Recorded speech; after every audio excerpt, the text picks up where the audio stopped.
Hello student, आइए आज की क्लास में हम मोलैरिटी के बारे में सीखते हैं।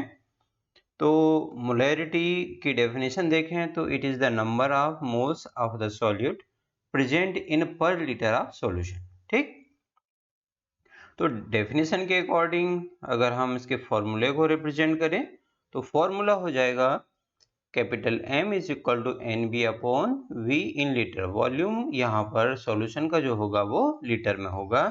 एन बी क्या है, यहाँ पर एन बी है number of moles of the solute. जैसे कि हमने डेफिनेशन में सीखा, डेफिनेशन में क्या है, number of moles of solute present in per litre of the solution, right. तो यहाँ पर हो गया number of moles of the solute is N B और वी क्या है, volume of the solution in litre.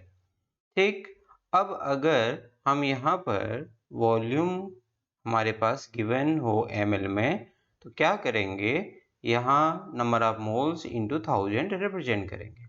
अपन को पता है litre 1 litre is equal to क्या होगा, 1 litre is equal to 1000 ml होगा।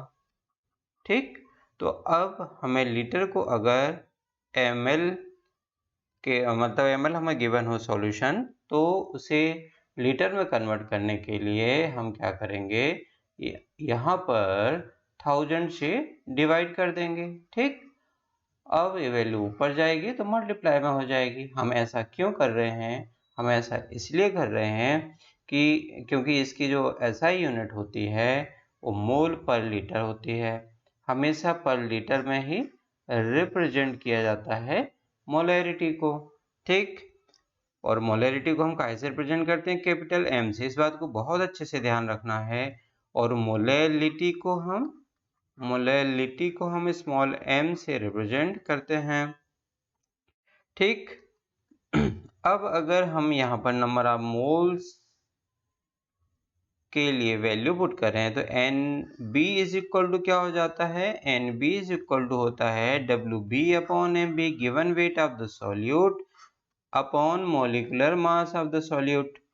Given weight of solute upon molecular mass of solute. इनकी जब वैल्यू हम पुट करेंगे यहाँ पर तो फॉर्मूला आपके पास बन जाएगा W B upon M B into 1000 upon volume in ml।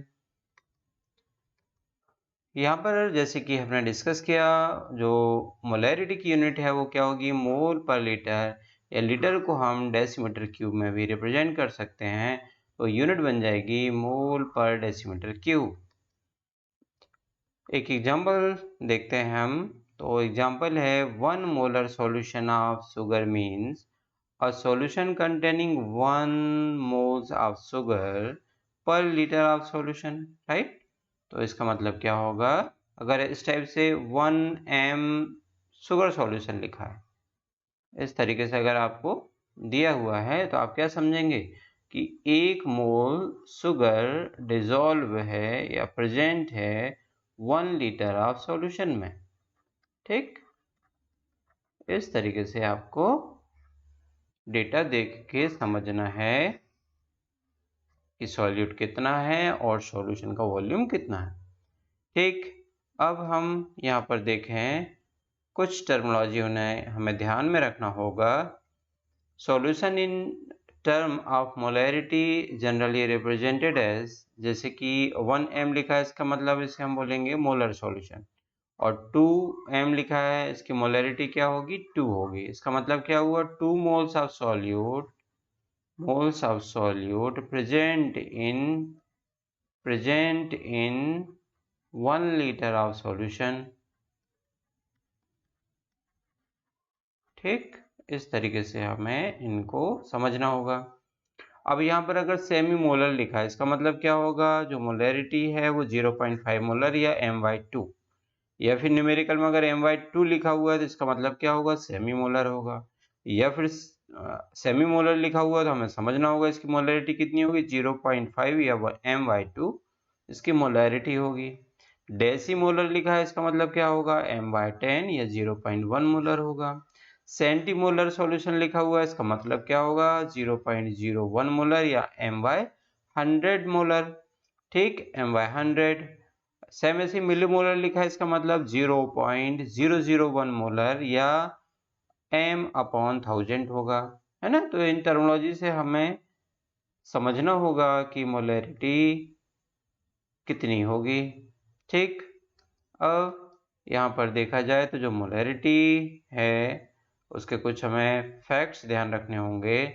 Molarity is most common way of representing the concentration of solution. Molarity is depend on temperature, है ना। इस पॉइंट को अच्छे से ध्यान रखिएगा, क्योंकि अपन ने देखा है अभी मोलैरिटी इज इक्वल टू क्या होता है, number of moles of the solute upon volume of solution. और हमें पता है वॉल्यूम जो होता है वो टेम्परेचर डिपेंडेंट है, दैट्स वाई मोलैरिटी भी क्या हो जाएगी, टेम्परेचर पर डिपेंड करेगी। ठीक, अब यहाँ पर देखें, when a solution is diluted x time it's molarity also decreases by x time, है ना। अगर आप मोलैरिटी और वॉल्यूम में रिलेशन देखें तो इन्वर्सली का रिलेशन है। अगर आप इसे डाइल्यूटेड कर रहे हो यानी कि x टाइम से, यानी कि वॉल्यूम जिस भी रेशो में आप बढ़ा रहे हो तो मोलैरिटी उसी रेशो में कम हो जाएगी। ठीक, अब अगर हम एक सॉल्यूशन है जिसकी मोलैरिटी है m1 और वॉल्यूम है v1, आपने इसे डाइल्यूट किया और इसका जो वॉल्यूम हो गया है वो m2 हो गया है और मोलैरिटी m2 हो गई है, तो इन दोनों में क्या रिलेशन होगा, m1v1 is equal to m2v2 हो जाएगा। ठीक, अब हम यहाँ पर देखें, जैसे कि कोई केमिकल रिएक्शन प्रोसीड हो रही है और if n1 moles of the reactant 1 react with n2 moles of the 2, then इसके लिए जो फॉर्मूला बन जाएगा वो हो जाएगा m1v1 upon n1 is equal to m2v2 upon n2। Okay, now next होगा यहाँ पर इफ टू सॉल्यूशन, जैसे एक सॉल्यूशन है जिसकी मोलैरिटी m1 और वॉल्यूम v1 है। ठीक, सेम ऐसे ही of the same solute are mixed. यहाँ पर ध्यान रखने वाली बात है कि दो सॉल्यूशन तो हैं जिनकी मोलैरिटी अलग अलग और वॉल्यूम भी अलग अलग है। ठीक, दोनों को मिक्स किया जा रहा है, लेकिन उनमें सॉल्यूट क्या होना चाहिए, सेम सॉल्यूट का ही सॉल्यूशन होना चाहिए। इन दोनों को जब मिक्स किया जाता है तो जो रिजल्टिंग सॉल्यूशन होगा उसकी मोलैरिटी हो जाएगी m1v1 plus m2v2 upon v1 plus v2। अब यहाँ पर नॉर्मलिटी और मोलैरिटी में रिलेशन देखें तो जैसे कि हमें पता है नॉर्मलिटी इज इक्वल टू हो जाएगा equivalent moles upon volume of the solution. Equivalent moles कैसे निकालते हैं अपन, यहाँ पर आ जाएगा WB अपॉन इक्विवेलेंट वेट, ठीक है, इंटू 1 अपॉन V। अब क्वेश्चन आता है कि इक्विवेलेंट वेट कैसे निकालते हैं, तो WB अपॉन इक्विवेलेंट वेट निकालने का जो फॉर्मूला है वो है molecular mass of the solute upon n factor होता है। तो यहाँ वैल्यू पुट करें तो इस तरीके से फॉर्मूला बन जाएगा और हमें पता है ये जो है मोलैरिटी को रिप्रेजेंट करता है, तो रिजल्टिंग इक्वेशन बन जाएगी capital N is equal to small n into molarity.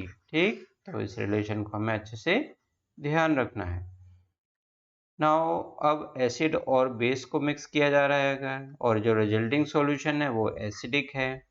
ठीक, तो जो रिजल्टिंग सॉल्यूशन होता है उसकी, ठीक, उसके अकॉर्डिंग हम अगर यहाँ पर MaVa एसिड की मोलैरिटी है और वॉल्यूम है, माइनस हो जाएगा MbVV यानी जो बेसिक सॉल्यूशन है उसकी molarity into volume upon acidic solution का वॉल्यूम प्लस बेसिक सॉल्यूशन का वॉल्यूम, यहाँ पर आपको माइनस करना होगा। सेम ऐसे ही अगर एसिड और बेस को जब हम मिक्स किया और रिजल्टिंग सॉल्यूशन बेसिक है, ठीक, तो हम बेसिक सॉल्यूशन की मोलैरिटी और वॉल्यूम माइनस एसिडिक सॉल्यूशन के मोलैरिटी टू वॉल्यूम अपॉन दोनों सॉल्यूशन के वॉल्यूम का सम। इस तरीके से इस फॉर्मूले का यूज करके रिजल्टिंग सॉल्यूशन की मोलैरिटी हम फाइंड आउट कर सकते हैं। Thank you watching for this video. Thank you.